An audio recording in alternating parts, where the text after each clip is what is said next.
Horror कहानियाँ। श्रापित गांव।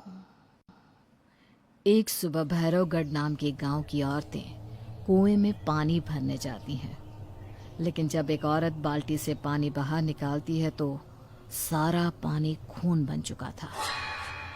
अरे ये क्या, अचानक बाल्टी का पानी खून कैसे बन गया? तभी औरतें झांक कर कुएं के अंदर देखती है। कुएं का सारा पानी खून की तरह लाल हो गया था। ये डरावना नजारा देखकर सभी औरतों के होश उड़ जाते हैं। उसके बाद वे सभी घबराकर अपने अपने घर भाग जाती हैं।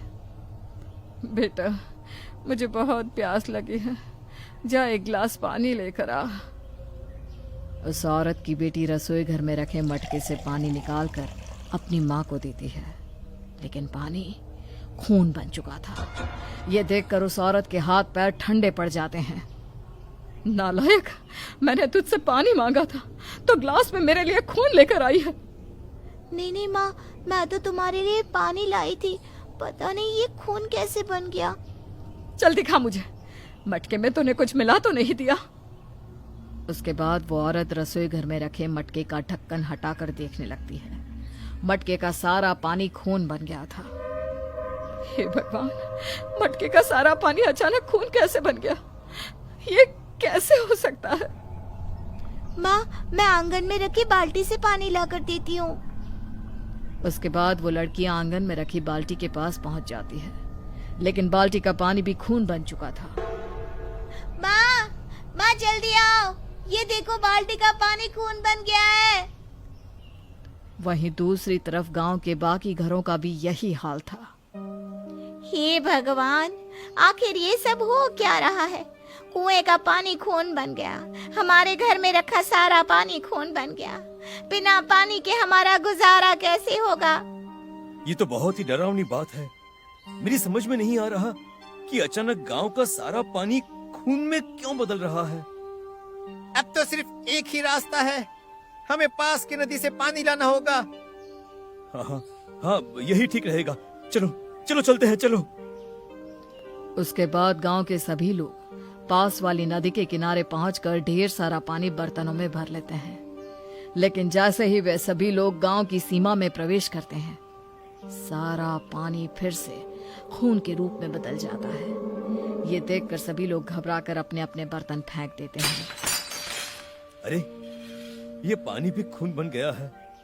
जरूर कोई शैतानी शक्ति हमारे साथ ये खेल खेल रही है। हाँ, मुझे भी ऐसा ही लगता है। अब तो हमें कालू तांत्रिक को बुलाना ही पड़ेगा, वही हमारी मदद कर सकता है। हाँ, सही कह रहे हो तुम। फिर गांव के सभी लोग पास वाले जंगल में मौजूद एक गुफा में चले जाते हैं। उस गुफा में कालू नाम का एक खतरनाक तांत्रिक रहता था। कालू तांत्रिक हमें बचा लो, हमारे गांव का सारा पानी खून बन गया है।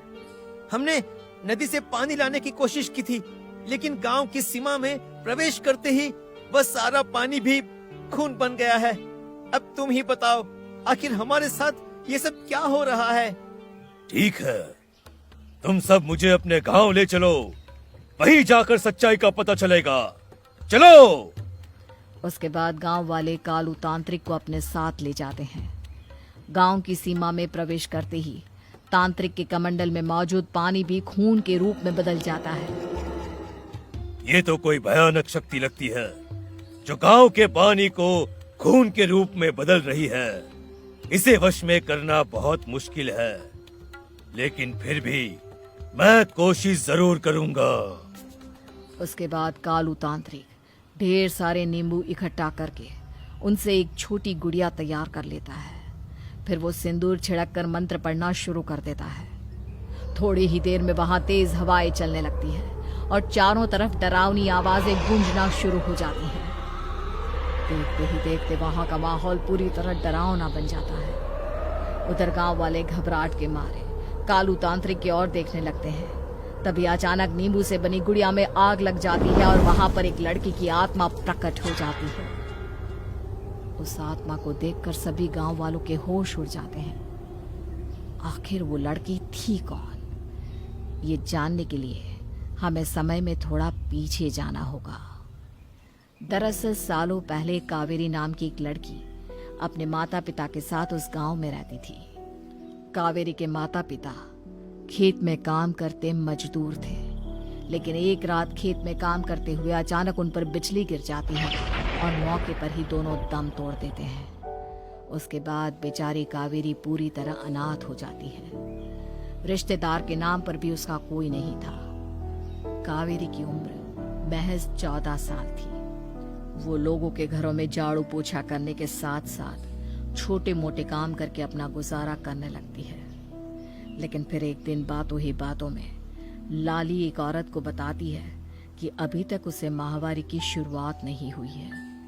ये सुनकर वो औरत लाली को अजीब नजरों से देखने लगती है। अभी तक तुझे महीना नहीं आया? ये तो बहुत बुरी बात है। मेरी माँ कहती थी कि जिस लड़की पर शैतान का साया होता है उस लड़की को महीना नहीं आता है। देख, आज के बाद तू मेरे घर पर काम नहीं करेगी। तुझे रखकर मैं कोई मुसीबत मोल लेना नहीं चाहती। चल, इसी वक्त मेरे घर से निकल जा। नहीं नहीं मालकिन, इतनी सी बात पर मुझे काम से मत निकालिए। अगर मुझे महीना नहीं आया तो इसमें भला मेरी क्या गलती है? कावेरी उस औरत के पैरों पर गिर जाती है, लेकिन वो औरत कावेरी को पीटते हुए उसे अपने घर से बाहर निकाल देती है।